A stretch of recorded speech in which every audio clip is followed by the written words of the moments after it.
আসসালামু আলাইকুম। এখন এই যাচ্ছি আমার নিউ প্রজেক্ট আঙ্গুর বাগান। আর আঙ্গুর বাগানে যে কাজটা করছি, মোটামুটি যে ডোয়াগুলো দেখছি এই ডোয়াগুলো পেলে ভেঙে দিচ্ছি। আসলে এই জিনিসটা দেখতে একটু কষ্টদায়ক হলেও এই যে মোটা ডোয়াগুলো সব ভেঙে দিছি।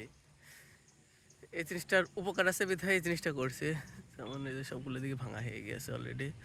এই যে হাতের পাশে সব আঙ্গুরে ঢুকে রয়েছে, এই যে সবই প্রায় ভেঙে দিচ্ছে এই সাইডে। এই যে এটা অনেক বড় হয়ে গেছে। এখন এই যে এটা আমি আগাটা জাস্ট ধরবো আর এই আগাটা ভেঙে দেবো। এই আগাটা ভেঙে দেওয়ার কারণে যে এই গাছটা হবে, এই যে আমার যে চিকন চিকন যে ডালগুলো আছে এইগুলোই জোর পাবে আর এই ডালগুলো অনেক বড় হয়ে যাবে। এই যে এই সাইডে এই যে মেন্ডুগা, এই মেন্ডুগাগুলো আমাদের কী করতে হবে, বড় রেখে ভেঙে দিতে হবে। মানে আমি যেই পর্যন্ত ওর গাছে আঙ্গুর নেব সেই পর্যন্ত রেখে তারপরে ডালটা ভেঙে দেবো। এই যে এটা এই যে পর্যন্ত চলে এসে এটা আর রাখবো না আমি, এটা এখান থেকে এই যে এই পালে ভেঙে দেবো। ভেঙে দেওয়ার কারণে যে কাজটা হবে, আমার এই যে সাইড ব্রাঞ্চ, এই সাইড ব্রাঞ্চের জোর পাবে। এই যে এটা ভেঙে দিতে হবে। এগুলো ভেঙে দেওয়ার কারণে সাইড ব্রাঞ্চের জোর পাবে, সাইড ব্রাঞ্চগুলো অনেক বড় হবে। আর মেন কথা হলো সাইড ব্রাঞ্চে কিন্তু আমাদের আঙ্গুর হয়, ওই সাইড ব্রাঞ্চেই আঙ্গুরের বাট থাকে। এই যে এগুলো সব ভেঙে দিতে হবে।